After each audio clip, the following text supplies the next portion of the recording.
गेल्या आठवड्यात कोलकाता येथील वैद्यकीय विद्यार्थिनीवर बलात्काराचे प्रकरण, 2 दिवसापूर्वी बदलापूरमध्ये सफाई कामगाराकडून लहान मुलींवर लैंगिक अत्याचार, अकोल्यात शिक्षकाकडून अश्लील व्हिडिओ दाखवून 6 अल्पवयीन मुलींचा विनयभंग, तर एकतर्फी प्रेमातून अल्पवयीन मुलाच्या छळामुळे 16 वर्षाच्या मुलीने केलेली आत्महत्या आणि अशाच अनेक घटनांनी देशात महिला, मुली आणि लहान मुलांच्या सुरक्षेचा प्रश्न निर्माण केला आहे.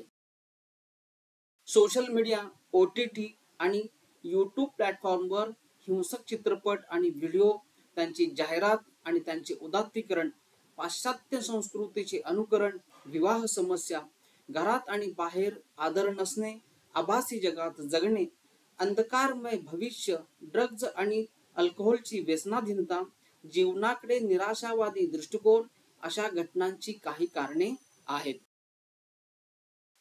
जीवन आणि त्याचा उद्देश समजून घेणे, जीवनाकडे सकारात्मक दृष्टिकोन बाळगणे, आध्यात्मिक जीवन जगणे आणि दैनंदिन जीवनात भारतीय संस्कृती आणणे, जबाबदारी समजून घेणे आणि ती प्रत्यक्षात आणण्याचा प्रयत्न करणे, आनंदी पालकत्व करणे, शिक्षक आणि गुरुद्वारा मूळ आणि खरी मूल्ये शिकवणे ही काळाची गरज आहे.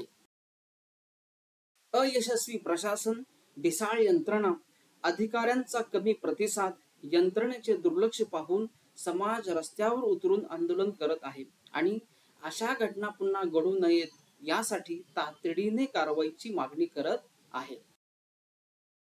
औपचारिक प्रक्रियेत अडकण्यापेक्षा अशा घटनांवर सरकारने आणि यंत्रणेने प्रभावी कारवाई करावी अशी समाजाची अपेक्षा आहे.